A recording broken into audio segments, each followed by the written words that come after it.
Hi friends, welcome back to my channel. ఈరోజు మేము ముందుకి ఒక మంచి రెసిపీతో వచ్చేసా. ఇదేంటో చెప్పనా మరి. ఇది నాటుకోడి. ఈ నాటుకోడి కూర ఎంతమందికి ఇష్టమో కామెంట్ చేయండి ఫ్రెండ్స్. నాకైతే చాలా ఇష్టం. వీని కంట్రీ కోడి అని కూడా అంటారు. ఇది నాటుకోడి భలే ఉంటుంది కదా. ఇది చాలా రేరు, చాలా తక్కువ తినేవాళ్ళు కూడాను. మాకైతే మా అమ్మ వాళ్ళ ఊర్లో బాగా దొరుకుతుంది. సో ఫ్రెండ్స్, ఈ నాటుకోడి కూర యమ్మీగా, టేస్టీగా, స్పైసీగా ఎలా చేసుకోవాలో ఈ వీడియోలో చూసేయండి. వీడియోలోకి వెళ్ళిపోదామా మరి. నేను ముందుగా మ్యారినేట్ చేసి పక్కన పెట్టుకున్నాను. అంటే చికెన్ బాగా వాష్ చేసేసి ఉప్పు, కారం, పసుపు, అల్లం వెల్లుల్లి పేస్ట్, గరం మసాలా అన్నీ వేసి కొంచెం నిమ్మరసం కూడా వేసేసి కలిపేసి పక్కన పెట్టుకున్నాను. ఇలా పక్కన పెట్టుకొని ఒక హాఫ్ అన్ అవర్ తర్వాత ఒక 3 పెద్ద ఉల్లిపాయలు గుండగా కట్ చేసుకొని నేను కుక్కర్ పెట్టుకుంటున్నాను అన్నమాట.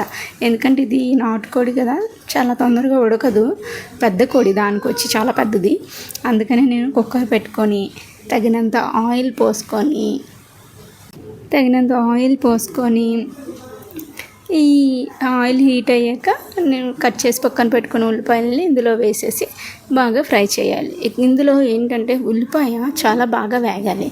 గోల్డెన్ బ్రౌన్ కలర్ వచ్చేంత వరకు వేగింది అనుకోండి, అప్పుడు మనకి కూర ఇంకా టేస్ట్ బాగుంటుంది. పచ్చిగా వేగితే అసలు బాగోదు టేస్ట్. నాన్ వెజ్లోకి ఏదైనా సరే ఉల్లిపాయ అనేది బాగా ఫ్రై అవ్వాలి. అలా గోల్డెన్ బ్రౌన్ కలర్ వేగిన తర్వాత మ్యారినేట్ చేసుకున్న చికెన్ని ఇందులో వేసేసి బాగా కలిపేసి, అంటే మొత్తం కూర అంతా బాగా కలపాలి. బాగా కలిపేసి, ఎందుకంటే నేను మసాలా అంతా బాగా సరిపడట్టు వేసేసాను అనమాట. ఒక్కసారే బాగా వేసేసి కలిపేసి మూత పెట్టుకోవాలి. ఇది కొంచెం మగ్గిన తర్వాత చూసారు అలా వస్తుంది. ఇందులో వాటర్ అంతా వస్తుంది, ఎందుకంటే మనం వాష్ చేస్తాం కదా. మనం వాష్ చేస్తే కొంచెం రుచి అనేది తగ్గుతుంది అంటారు. కానీ ఇప్పుడు ఉండే రోజుల్లో వాష్ చేసేసి వండితేనే బెటర్ కదా. ఇలా వాటర్ అంతా వచ్చేసింది చూసారా. ఈ వాటర్ అంతా బాగా కొంచెంసేపు మగ్గనివ్వాలి. మగ్గిన తర్వాత ఇందులో నేను 2 టమాటాలు కట్ చేసుకొని ముక్కలు వేసుకుంటున్నాను. టమాటా వేసుకుంటే చాలా బాగుంటుంది, టేస్టీగా ఉంటుంది. అందుకనే నెక్స్ట్ నేను దీనికి మసాలా ప్రిపేర్ చేసుకుంటాను. ప్రీవియస్ వీడియోలో కూడా పెట్టాను అలా చేసుకోవాలనేది. దీంట్లో నేను అల్లం, వెల్లుల్లి మసాలాలు, నెక్స్ట్ కొబ్బరి, జీడిపప్పు, ఒక చిన్న ఉల్లిపాయ, ఒక చిన్న టమాటా మొత్తం అన్నీ వేసి పేస్ట్ చేసుకొని వేస్తాను. ఇలా వేస్తే కర్రీలో గ్రేవీ బాగా వస్తుంది, చాలా టేస్టీగా కూడా ఉంటుంది. ఇలా వేసేసి ఇది పచ్చి వాసన పోయేంత వరకు బాగా వేయించుకోవాలి. మనకి ఎప్పుడైతే మసాలా బాగా వేగిందో అప్పుడు కూర ఇంకా టేస్టీగా ఉంటుంది ఫ్రెండ్స్. అందుకనే నేను ఇలా చేశాను అన్నమాట. ఇది చూసారా వీడియోలో, ఇలా మొత్తం ఫ్రై అయిపోయింది బాగా, వాటర్ ఏం లేకుండా.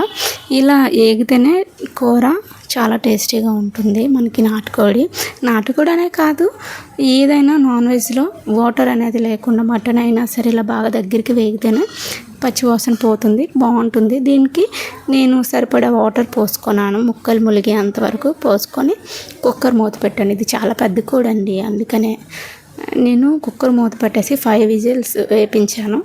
ఆఫ్టర్ 5 విజిల్ తర్వాత కూర చాలా బాగా ఉడికిపోయింది. కొత్తిమీర వేసుకొని మ్యారినేట్ చేసుకున్నాను. అంతే ఫ్రెండ్స్, ఎంతో టేస్టీగా యమ్మీగా నాటుకోడి కూర అయితే రెడీ. మీకు కూడా ఈ వీడియో నచ్చితే లైక్ చేయండి, సబ్స్క్రైబ్ చేయండి, కామెంట్